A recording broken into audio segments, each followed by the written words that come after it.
The trade war between the United States and China did not begin with tariffs or political speeches. Began decades earlier with the rise of two economic giants on a collision course. After World War II, the United States emerged as the world's dominant economic power, shaping global trade rules, financial institutions, and supply chains. Free trade, open markets, and globalization largely reflected American interests, and for decades, the system worked in Washington's favor. China, meanwhile, remained largely isolated, poor, and inward-looking.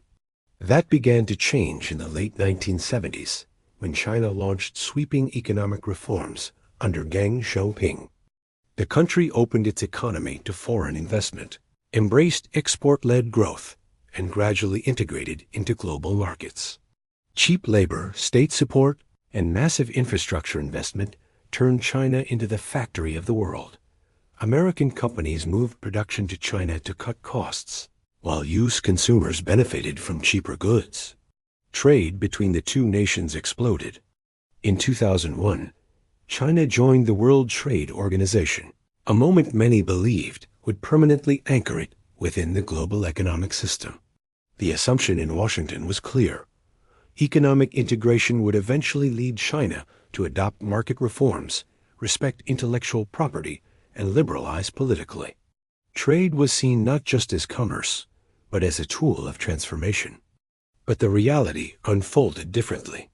China grew at an extraordinary pace without fully embracing the rules and norms expected by Western economies. State-owned enterprises remained powerful, subsidies distorted markets, and technology transfer often occurred through pressure rather than competition. While China lifted hundreds of millions out of poverty, it also accumulated enormous trade surpluses, especially with the United States. For America, the consequences were mixed. Corporations earned record profits, but manufacturing employment declined sharply. Entire regions experienced job losses, wage stagnation, and social dislocation. Over time, frustration grew.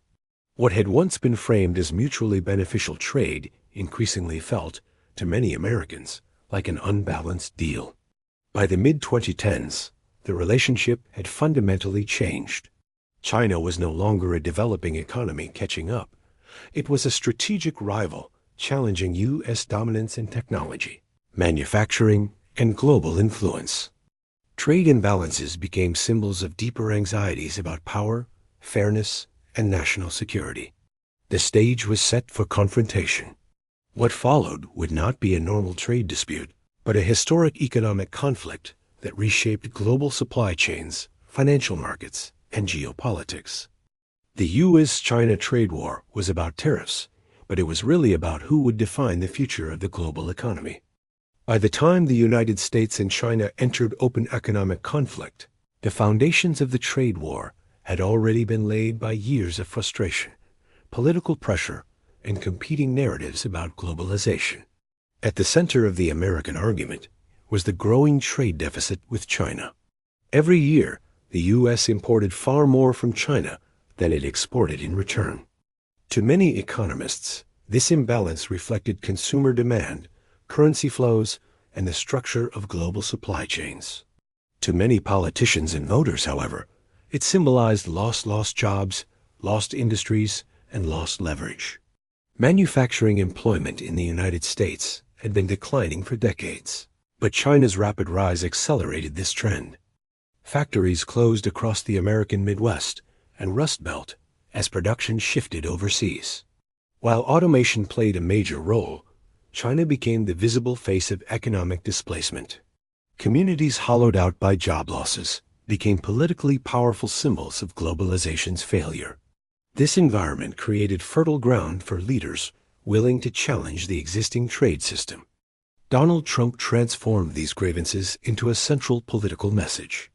He argued that China's trade practices were unfair, predatory, and harmful to American workers. Currency manipulation, intellectual property theft, forced technology transfer, and state subsidies were cited as evidence that China was not playing by the rules. Unlike previous administrations, Trump rejected gradual negotiation and multilateral pressure. He believed confrontation would succeed where diplomacy had failed. Business interests were divided. Some corporations benefited enormously from Chinese manufacturing and opposed disruption. Others, particularly in steel, aluminum, and certain manufacturing sectors, supported tougher action. Labor unions, long critical of trade agreements, also welcomed a harder stance. This unusual coalition gave political momentum to aggressive trade policy. On the Chinese side, trade tensions were viewed through a different lens. Beijing saw American complaints as attempts to contain China's rise and preserve U.S. dominance. Chinese leaders believed their development path was legitimate and that Western countries had benefited from China's low-cost production. Concessions, if seen as weakness, could threaten domestic political stability. Political timing also mattered. Rising nationalism in both countries made compromise more difficult. In the U.S., elections rewarded tough rhetoric. In China, maintaining authority required projecting strength. The trade war became as much about domestic legitimacy as economic outcomes. By the late 2010s, negotiation gave way to escalation. Tariffs were no longer threats, they became policy.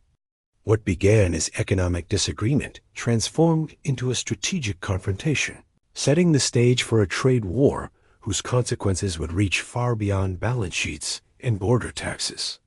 Once the trade war began, tariffs quickly became the primary weapon of choice. In 2018, the United States imposed its first major round of tariffs on Chinese imports, targeting steel, aluminum, and a wide range of industrial goods. The Trump administration framed these measures as necessary to protect national security and correct unfair trade practices. Tariffs were no longer technical tools buried in trade law. They were political statements, publicly announced and aggressively defended. China responded almost immediately. Retaliatory tariffs were placed on U.S. exports, carefully chosen to maximize political impact. American agricultural products, such as soybeans, pork, and corn, were targeted, striking directly at Trump's political base in rural and farming communities. What followed was a tit-for-tat escalation. Each new round of tariffs triggered another response, expanding the conflict across thousands of products and hundreds of billions of dollars in trade. As tariffs multiplied, uncertainty spread through global markets. Businesses struggled to plan as costs shifted unpredictably. Companies that relied on Chinese inputs faced higher expenses, forcing them to raise prices, absorb losses, or relocate production. Supply chains built over decades were suddenly under threat. The assumption that global trade rules were stable no longer held. The economic logic behind tariffs was hotly debated. Supporters argued that short-term pain was necessary to achieve long-term gains, forcing China to change its behavior. Critics countered that tariffs functioned as taxes on consumers and businesses, raising prices without guaranteeing reform. Studies showed that much of the cost of tariffs was borne by American companies and households rather than Chinese exporters. China, meanwhile, used a mix of retaliation and restraint. While matching U.S. tariffs in scale, it avoided actions that could trigger financial instability. Beijing allowed its currency to weaken, offsetting some tariff effects, and provided support to affected industries. The Chinese government framed the trade war as a test of national resolve, reinforcing domestic unity around resistance to foreign pressure. As escalation continued, the trade war began affecting broader economic confidence. Financial markets reacted to each announcement, rising on signs of negotiation and falling on threats of new tariffs. Global growth forecasts were repeatedly revised downward. The conflict had moved beyond bilateral trade. It was reshaping the global economic environment. Tariffs had become more than economic instruments. They were symbols of power, defiance, and strategic intent. Each side believed it could endure the pain longer than the other. But as the trade war intensified, it became increasingly clear that no clear winner would emerge quickly. Instead, The world was entering a prolonged period of economic confrontation, with consequences far beyond customs duties. As the trade war escalated, it became increasingly clear that tariffs were only the surface of a much deeper conflict. Beneath disputes over soybeans, steel, and consumer goods lay a far more consequential struggle technology. The U.S.-China trade war was not just about correcting trade imbalances. It was about who would dominate the industries that define the future: artificial intelligence, semiconductors, telecommunications, robotics, and advanced manufacturing. For years, American policymakers and corporations accused China of systematically undermining intellectual property protections. U.S. firms operating in China often faced pressure to transfer technology to local partners as a condition for market access. Cyber espionage allegations, patent violations, and state-backed industrial strategies fueled the belief that China's rise is being accelerated through unfair means. What once appeared as isolated disputes were now framed as a coordinated national strategy. Central to American concern was China's ambitious industrial plan, often summarized as a push to move up the value chain. Beijing sought to reduce dependence on foreign technology and become a global leader in high-tech sectors. From Washington's perspective, this represented not normal competition, but state-driven displacement of foreign firms. The fear was not just economic loss, but strategic vulnerability. Control over advanced technology increasingly meant control over military capability, data, and geopolitical influence. The trade war expanded into export controls and sanctions. Chinese technology firms found themselves restricted from purchasing critical American components, especially advanced semiconductors. These measures aimed to slow China's technological progress by cutting off access to key inputs. The most visible impact was on global supply chains, as companies scrambled to comply with new rules while maintaining operations. China responded by accelerating its push for technological self-sufficiency. Massive investment flowed into domestic research, chip production, and innovation ecosystems. The trade war, rather than halting China's ambitions, reinforced the belief that reliance on foreign technology was a strategic weakness. This shift marked a turning point, pushing the global economy toward technological fragmentation. For multinational companies, the technology battle introduced unprecedented complexity. Firms operating across both markets faced conflicting regulations, national security scrutiny, and political pressure. Choices that were once purely commercial became geopolitical. Decisions about where to locate research, production, and data suddenly carried strategic consequences. This chapter reveals the true nature of the trade war. Tariffs could be negotiated, adjusted, or removed.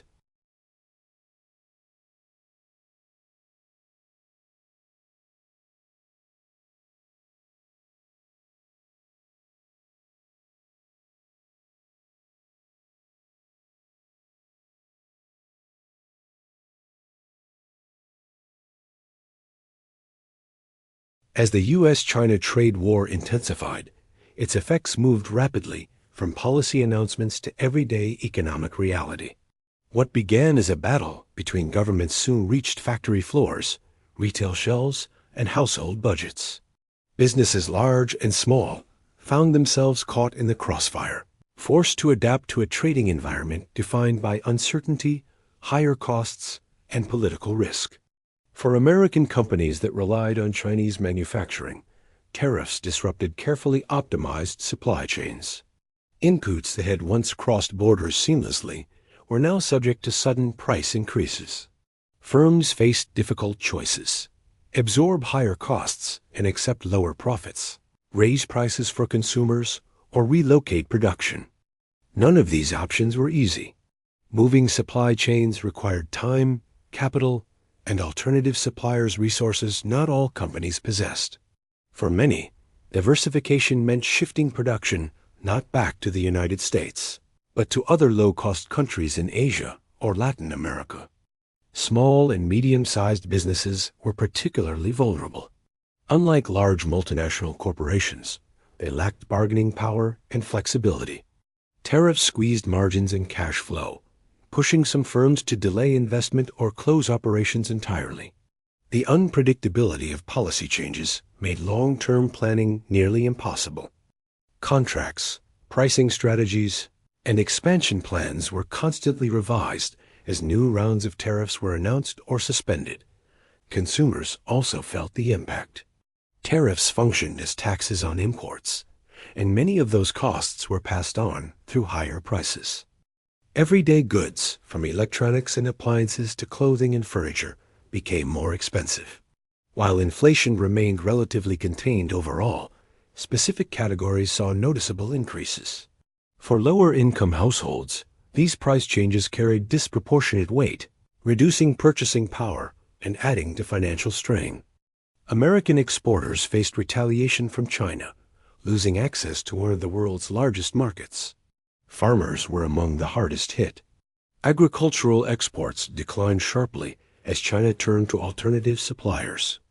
Government subsidies were introduced to offset losses, but these payments highlighted the paradox of protectionism. Policies meant to support domestic producers required significant public spending to mitigate their harm. Global supply chains, once optimized for efficiency, began to prioritize resilience. Companies reassessed geographic concentration and political exposure. This shift reduced dependence on any single country, but increased costs and complexity. The era of frictionless globalization gave way to a more cautious, fragmented system. The trade war exposed a fundamental truth of modern economics. Global supply chains are deeply interconnected, and disruptions ripple outward in unpredictable ways. Policies designed to pressure one nation inevitably affect many others, including the country that initiates them. The impact on businesses and consumers revealed the trade war not as a distant geopolitical struggle, but as a lived economic experience shaping decisions, prices, and livelihoods around the world. As the U.S.-China trade war unfolded, financial markets became a real-time scoreboard for shifting expectations and rising anxiety. Each new tariff announcement, negotiation rumor, or political statement triggered immediate reactions across global markets. Stock indices surged on signs of compromise and plunged on threats of escalation. Volatility became a defining feature, reflecting uncertainty rather than underlying economic fundamentals. For investors, the trade war complicated decision-making. Corporate earnings forecasts grew less reliable as supply chain costs fluctuated and access to foreign markets changed. Companies with significant exposure to China saw their valuations swing dramatically. Technology firms, industrial manufacturers, and exporters were particularly sensitive, as their future growth depended heavily on stable global trade conditions. Safe haven assets, such as government bonds and gold, gained renewed attention whenever tensions intensified. Investment decisions slowed as uncertainty increased. Businesses delayed capital expenditures, waiting for clarity that never fully arrived. Large projects requiring long planning horizons, factories, infrastructure, and research facilities were postponed or scaled back. This hesitation weighed on productivity growth, which had already been sluggish in advanced economies. While headline growth numbers remained positive, momentum weakened beneath the surface. Financial markets also reflected a growing awareness that the trade war could not be resolved quickly. Investors began pricing in a prolonged period of tension rather than a short-term dispute. This shift altered expectations about interest rates, corporate profits, and global expansion. Central banks responded cautiously, signaling flexibility to support growth if conditions deteriorated further. China's financial system faced its own pressures. Slower export growth and weaker confidence challenged domestic markets. Beijing responded with targeted stimulus, credit support, and monetary easing to stabilize growth. These measures softened the immediate impact, but raised concerns about rising debt and financial imbalances. Globally, the trade war contributed to a synchronized slowdown. International organizations revised growth forecasts downward, citing reduced trade volumes and investment. Emerging markets dependent on exports felt the strain, while advanced economies experienced spillover effects through financial channels. The relationship between trade policy and financial markets highlighted the power of confidence.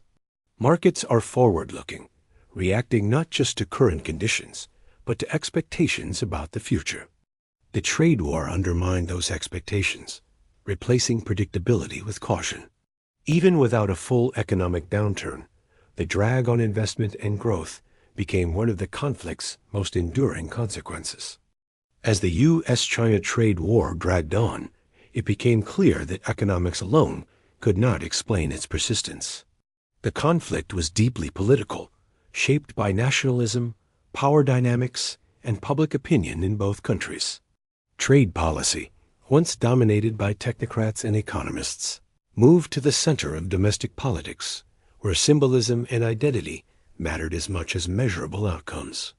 In the United States, the trade war resonated with a growing sense of economic insecurity and distrust toward globalization. For many voters, especially in regions affected by industrial decline, China became a symbol of lost opportunity and unfair competition. Tariffs were framed not as costs, but as acts of resistance proof that the government was finally standing up for domestic workers.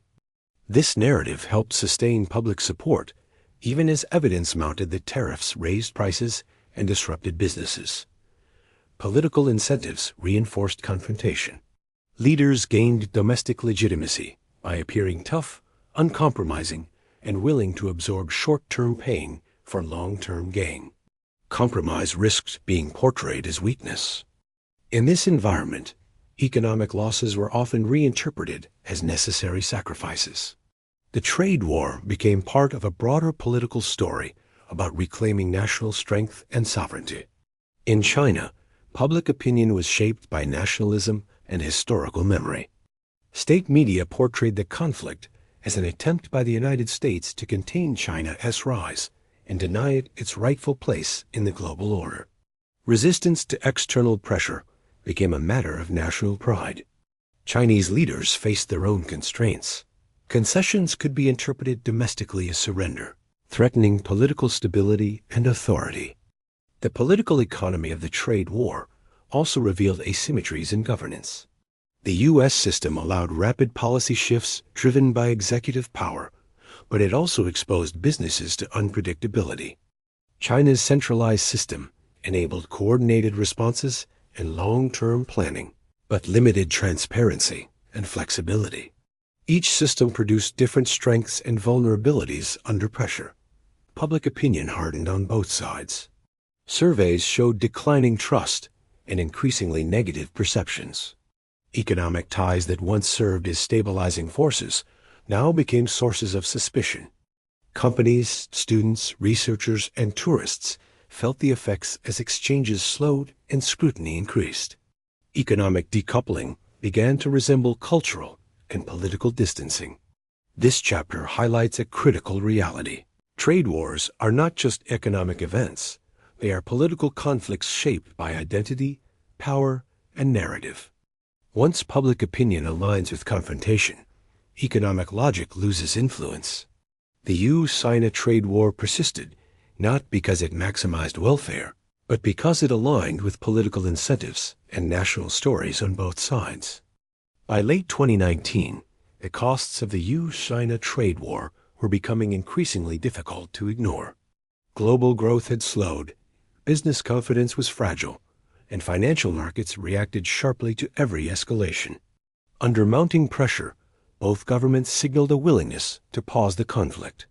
The result was the so-called Phase 1 trade deal, signed in January 2020, a partial truce that lowered tensions without resolving the underlying rivalry.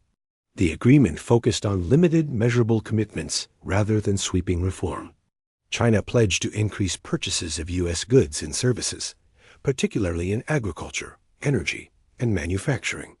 It also promised stronger protections for intellectual property and greater market access in certain sectors. In return, the United States agreed to suspend planned tariff increases and reduce some existing duties. The deal was presented as a breakthrough, a first step toward rebalancing trade. Politically, the Phase 1 deal served important domestic purposes. For the Trump administration, it demonstrated progress and validated the use of tariffs as leverage. For China, it stabilized relations at a moment of economic vulnerability without conceding core strategic goals. Both sides framed the agreement as a win, emphasizing different elements to their domestic audiences. Economically, the deal's impact was limited. China struggled to meet purchase targets, in part because global demand weakened and supply chains had already shifted. Structural issues, state subsidies, industrial policy, and technology competition were largely left untouched. Tariffs remained in place on a significant share of trade, continuing to burden businesses and consumers. The timing of the deal proved critical. Within weeks, the COVID-19 pandemic disrupted global trade and economic activity on an unprecedented scale. Supply chains froze, demand collapsed, and priorities shifted from trade enforcement to crisis management. The pandemic overshadowed the agreement, making its targets increasingly unrealistic and its enforcement secondary. Despite its limitations, the Phase 1 deal revealed important truths about the trade war. It showed that escalation could be paused, but not easily reversed. It also underscored that the conflict was no longer about narrow trade terms. It was about trust, technology, and long-term power. Temporary truces could reduce volatility, but they could not restore the old relationship. The Phase 1 agreement marked a moment of calm, not closure. Beneath the surface, tensions remained unresolved, and skepticism endured on both sides. The trade war had entered a new phase, less explosive, but more entrenched, setting the stage for a prolonged era of strategic competition. As the immediate drama of tariffs and negotiations faded, the deeper consequences of the U.S.-China trade war began to take shape. The most significant of these was the gradual move toward economic decoupling. While a complete separation of the two economies was neither realistic nor imminent, both countries started reducing dependence on each other in strategic areas. What emerged was not a clean break, but a selective and cautious unwinding of economic ties. Companies restructured supply chains to minimize exposure to geopolitical risk. Manufacturing diversified away from China toward Southeast Asia, India, Mexico, and Eastern Europe. This shift did not necessarily bring jobs back to the United States, but it reduced concentration risk and increased resilience. Global trade became less efficient, but more politically aware. Cost optimization gave way to risk management as a primary business strategy. Technology decoupling accelerated even faster. The trade war reinforced the idea that access to critical technologies could be weaponized. Both the U.S. and China increased restrictions on data flows, investment, and technology transfers. Governments screened foreign investment more aggressively, citing national security. Research collaboration slowed, academic exchange faced new scrutiny, and innovation ecosystems became more fragmented. Global alliances also evolved. The United States sought to strengthen ties with like-minded economies, promoting supply chain cooperation and shared standards. China expanded its economic outreach through trade agreements, infrastructure investment, and regional partnerships. The global economy began reorganizing around competing centers of influence rather than a single integrated system. For developing countries, these shifts created both opportunity and risk. Some benefited from supply chain relocation, while others struggled with increased uncertainty and volatility. The trade war exposed how deeply global growth depended on stable relations between major powers and how fragile that stability had become. The long-term consequence of the trade war was not collapse, but transformation. Globalization did not end. It changed shape. Economic integration continued, but with new boundaries defined by politics, security, and strategic competition. The era of assuming trade alone could overcome geopolitical rivalry was over. The U.S.-China trade war marked the end of an era defined by optimism about globalization and the beginning of a far more uncertain global economic order.